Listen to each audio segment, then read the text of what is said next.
أعوذ بالله من الشيطان الرجيم. بسم الله الرحمن الرحيم.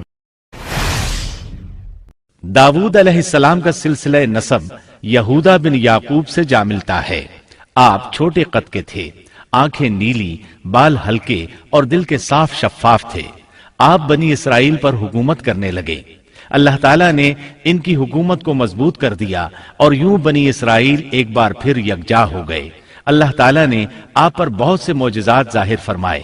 آپ پر ایک کتاب بھی نازل ہوئی جسے زبور کے نام سے جانا جاتا ہے۔ اللہ تعالیٰ سورۃ النساء آیت 163 میں فرماتے ہیں، وَآتَيْنَا دَاوُودَ زَبُورًا، ہم نے داود کو زبور عطا فرمائی۔ آپ تمام انسانوں سے زیادہ خوبصورت آواز والے تھے۔ صحیح بخاری کی ایک حدیث میں ہے کہ ایک مرتبہ رسول اللہ صلی اللہ علیہ وسلم نے ابو موسیٰ اشعری رضی اللہ عنہ کو قرآن مجید کی تلاوت کرتے سنا۔ ان کی آواز بہت خوبصورت تھی۔ آپ ان کی قرات توجہ سے سننے لگے، پھر آپ نے فرمایا، یا ابا موسیٰ لقد اوتیت مزمارا من مزامیر آل داود، اے ابو موسیٰ، تجھے داود علیہ السلام جیسی بہترین آواز عطا کی گئی ہے۔ اللہ تعالیٰ نے آپ کی آواز کو بھی ایک معجزہ بنا دیا، اور وہ ایسے کہ جب داود علیہ السلام زبور کی تلاوت کرتے تو پہاڑ اس کو سن کر آپ کے ساتھ تسبیح شروع کر دیتے، اور جب پرندے یہ آواز سنتے تو ان کے پاس آ کر اپنی گردنیں جھکا کر بیٹھ جاتے اور تسبیح میں ان کے ساتھ شامل ہو جاتے، اپنی جگہ سے حرکت بھی نہ کرتے۔ اللہ تعالیٰ سورہ سبا آیت 10 میں فرماتے ہیں، یا جبال اوبی معه والطیر، اے پہاڑوں، اس کے ساتھ رغبت سے تسبیح پڑھا کرو، اور پرندوں کو بھی یہی حکم ہے۔ خود داود علیہ السلام کے بارے میں اللہ تعالیٰ کا فرمان ہے، واذکر عبدنا داود ذا الأید انه اواب، اور ہمارے بندے داود کو یاد کریں جو بڑی قوت والا تھا، یقیناً وہ بہت رجوع کرنے والا تھا۔ اسی طرح اللہ تعالیٰ سورۃ الانبیاء آیت 79 میں فرماتے ہیں، وسخرنا مع داود الجبال يسبحن والطير وكنا فاعلين، اور ہم نے پہاڑ کو داود کے تابع کر دیا جو تسبیح کرتے تھے، اور پرندوں کو بھی، اور ہم ہی یہ سب کچھ کرنے والے تھے۔ اسی طرح سورہ سعد آیت 18 اور 19 میں اللہ تعالیٰ فرماتے ہیں، إنا سخرنا الجبال معه يسبحن بالعشي والإشراق والطير محشورة كل له أواب، یقیناً ہم نے پہاڑوں کو اس کے تابع کر رکھا تھا کہ اس کے ساتھ شام کو اور صبح کو تسبیح خوانی کریں، اور پرندے بھی سب کے سب ان کے تابع رہتے تھے۔ یہ داود علیہ السلام کے معجزات تھے۔ اللہ تعالیٰ نے اور بھی کئی معجزات سے انہیں نوازا تھا۔ اللہ نے آپ کے لیے لوہے کو نرم فرما دیا تھا۔ آپ لوہے سے اس طرح چیزیں بنا لیتے تھے جس طرح لوگ گارے اور مٹی سے بنا لیتے ہیں۔ آپ لوہے سے زرہیں بناتے تھے۔ نوح علیہ السلام سے پہلے بھی زرہیں ہوتی تھیں، لیکن وہ تختیوں کی مانند ہوتی تھیں۔ ان کو سینے اور کمر کی طرف لٹکا لیا جاتا تھا، لیکن ان کا بوجھ بہت ہوتا تھا۔ آپ نے لوہے کی کڑیاں اور دائرے بنا کر ان کو خاص انداز میں جوڑ جوڑ کر زرہیں تیار کیں۔ یہ بہت ہلکا لباس تھا اور پورے جسم کو دشمن کے وار سے محفوظ رکھتا تھا۔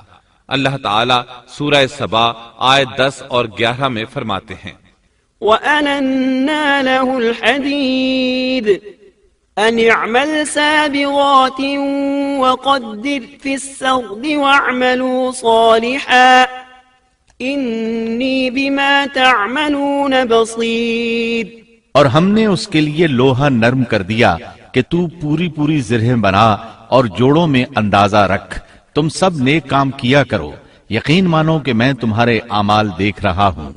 ان آیات میں اللہ تعالیٰ فرماتے ہیں کہ داود علیہ السلام کو ہم نے حکم دیا کہ زرہیں لوگوں کے لیے نہایت موزوں ہونی چاہیے، ان کی کڑیوں کو بڑے مناسب انداز میں جوڑنا، نہ اس قدر موٹی ہوں کہ ان کا وزن بڑھ جائے، نہ اس قدر پتلی کہ جلد کٹ جائیں اور اپنا مقصد پورا نہ کر سکیں۔ اسی طرح اللہ تعالیٰ سورۃ الانبیاء آیت 80 میں فرماتے ہیں، وَعَلَّمْنَاهُ صَنْعَةَ لَبُوسٍ لَكُمْ لِتُحْصِنَكُمْ مِنْ بَأْسِكُمْ فَهَلْ أَنْتُمْ شَاكِرُونَ۔ اور ہم نے اسے تمہارے لیے لباس بنانے کی کاریگری سکھائی تاکہ لڑائی کے ضرر سے تمہارا بچاؤ ہو سکے، کیا اب تم شکر گزار بنو گے؟ بہرحال اس صنعت کے موجد داؤد علیہ السلام ہیں۔ اللہ تعالیٰ نے آپ کی حکومت کو خوب مضبوط کیا، آپ کو زبردست فضائل اور معجزات سے مالا مال کیا۔ اللہ تعالیٰ سورۃ صاد آیت 20 میں فرماتے ہیں، وَشَدَدْنَا مُلْكَهُ وَآتَيْنَاهُ الْحِكْمَةَ وَفَصْلَ الْخِطَابِ، اور ہم نے اس کی سلطنت کو مضبوط کر دیا تھا اور اسے حکمت دی تھی اور بات کا فیصلہ سمجھا دیا تھا۔ آپ لوگوں کے درمیان نہایت عادلانہ فیصلے فرماتے تھے۔ آپ نبی بھی تھے، بادشاہ بھی اور قاضی بھی۔ آپ کی حکومت کے متعلق کئی احکامات نازل ہوئے، ان میں سے قرآن مجید میں ایک حکم عجیب انداز سے آیا ہے۔ ہوا یوں کہ آپ نے عبادت اور عدالت کے لیے اوقات مقرر کر رکھے تھے۔ عبادت کے لیے ایک جگہ بنوا رکھی تھی، دن میں فیصلے کرتے، رات کو عبادت۔ جب عبادت کرتے تو کسی کو ان کے پاس آنے کی اجازت نہیں تھی۔ ایک روز ایسا ہوا کہ 2 آدمی بغیر اجازت اندر آ گئے۔ دروازہ بند تھا لیکن وہ دیوار پھاند کر اندر آ گئے۔ آپ ڈر گئے کہ کہیں حملہ آور نہ ہو۔ اللہ تعالیٰ سورۃ صاد آیت 21 اور 22 میں فرماتے ہیں، وَهَلْ أَتَاكَ نَبَأُ الْخَصْمِ إِذْ تَسَوَّرُوا الْمِحْرَابَ إِذْ دَخَلُوا عَلَى دَاوُودَ فَفَزِعَ مِنْهُمْ قَالُوا لَا تَخَفْ خصمان بغى بعضنا على بعض فاحكم بيننا بالحق ولا تشطط واهدنا إلى سواء الصراط۔ اور کیا تجھے جھگڑا کرنے والوں کی بھی خبر ملی جبکہ وہ دیوار پھاند کر محراب میں آ گئے؟ جب یہ داؤد کے پاس پہنچے تو وہ ان سے ڈر گئے۔ وہ کہنے لگے، خوف نہ کیجیے، ہم مقدمہ کے 2 فریق ہیں، ہم میں سے ایک نے دوسرے پر زیادتی کی ہے، لہٰذا آپ ہمارے درمیان حق کے ساتھ فیصلہ کر دیجئے اور ناانصافی نہ کیجیے اور ہمیں سیدھی راہ بتا دیجئے۔ داؤد علیہ السلام نے فرمایا، بتاؤ تمہارا کیا مسئلہ ہے؟ ان میں سے ایک نے کہا، إن هذا أخي له 99 نعجة ولي نعجة واحدة فقال أكفلنيها وعزني في الخطاب۔ یہ میرا بھائی ہے، اس کے پاس 99 دمبیاں ہیں اور میرے پاس ایک ہی دمبی ہے، لیکن یہ مجھ سے کہہ رہا ہے کہ اپنی یہ ایک بھی مجھے دے دے اور مجھ پر بات میں بڑی سختی برتتا ہے۔ اس آیت کی تفسیر میں ہے کہ ایک دمبی والے بھائی نے کہا، یہ میرا بھائی بہت چالاک ہے، برے طریقے سے بات کرتا ہے، کہتا ہے کہ میری دمبیاں چرنے جاتی ہیں تو اس اپنی ایک دمبی کو بھی ان کے ساتھ بھیج دیا کرو۔ جب میری دمبی اس کی دمبیوں کے ساتھ آنے جانے لگ گئی تو اب یہ کہتا ہے کہ یہ بھی میری ہے، اب میں خالی ہاتھ ہوں۔ اس طرح میں اس کے ظلم کا نشانہ بن چکا ہوں۔ داؤد علیہ السلام نے فوراً کہا، قال لقد ظلمك بسؤال نعجتك إلى نعاجه وَإِنَّ كَثِيرًا مِنَ الْخُلَطَاءِ لَيَبْغِي بَعْضُهُمْ عَلَى بَعْضٍ إِلَّا الَّذِينَ آمَنُوا وَعَمِلُوا الصَّالِحَاتِ وَقَلِيلٌ مَا هُمْ۔ اس کا اپنی دمبیوں کے ساتھ تیری ایک دمبی ملا لینے کا سوال واقعی تیرے اوپر ایک ظلم ہے، اور اکثر حصے دار اور شریک ایسے ہی ہوتے ہیں کہ ایک دوسرے پر ظلم کرتے ہیں، سوائے ان لوگوں کے جو ایمان لائے اور جنہوں نے نیک عمل کیے، اور ایسے لوگ بہت ہی کم ہیں۔ داؤد علیہ السلام نے دوسرے بھائی کی بات سنے بغیر ہی اسے ظالم ٹھہرا دیا۔ آپ کا فیصلہ سنتے ہی دوسرا بول اٹھا، آپ نے میری بات تو سنی ہی نہیں اور فیصلہ دے دیا، پہلے آپ میری بات تو سنتے۔ داؤد علیہ السلام فوراً بھانپ گئے کہ ان سے غلطی ہوئی ہے اور سمجھ گئے کہ یہ اللہ تعالیٰ کی طرف سے آزمائش ہے۔ آپ نے فوراً توبہ کی اللہ کی طرف رجوع کیا اور استغفار کرنے لگے۔ وظن داود أنما فتناه فاستغفر ربه وخر راكعا وأناب فغفرنا له ذلك وإن له عندنا لزلفى وحسن مآب۔ اور داود سمجھ گئے کہ ہم نے انہیں آزمایا ہے، پھر تو اپنے رب سے استغفار کرنے لگے اور عاجزی کرتے ہوئے سجدے میں گر پڑے اور پوری طرح رجوع کیا، پس ہم نے بھی ان کا وہ قصور معاف کر دیا، یقیناً وہ ہمارے نزدیک بڑے مرتبے والے اور بہت اچھے ٹھکانے والے ہیں۔ اس کے بعد اللہ تعالیٰ سورۃ صاد آیت 26 میں فرماتے ہیں، يا داود إنا جعلناك خليفة في الأرض فاحكم بين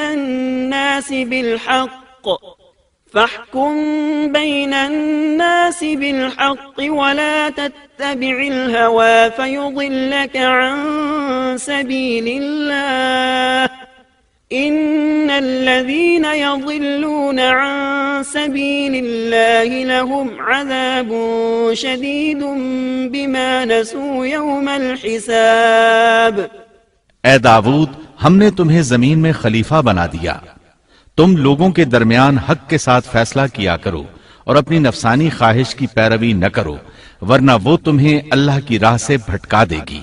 یقیناً جو لوگ اللہ کی راہ سے بھٹک جاتے ہیں ان کے لیے سخت عذاب ہے، اس لیے کہ انہوں نے حساب کے دن کو بھلا دیا ہے۔ اس طرح داود علیہ السلام اللہ تعالیٰ کے اس فرمان کے مطابق فیصلے کرنے لگے۔ اللہ کے ہاں ان کا احترام اور اکرام اور بڑھ گیا۔